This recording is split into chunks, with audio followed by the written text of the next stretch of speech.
Eileen Alcantara sa Lalabati, ano kaya ang nangyari sa dalawang aktres na sina Kailin at Sarah?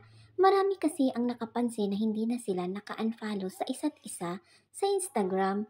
Ang tanong tuloy ng netizens kung friends over na ba ang dalawa gayong very close sila sa isa't isa at parang sisters ang turingan nila.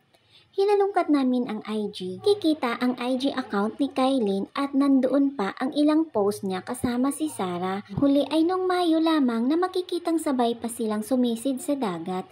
Ang caption dyan ng young actress, "Grateful that I am found a sister like you, Sarah Labati, blue heart with emoji."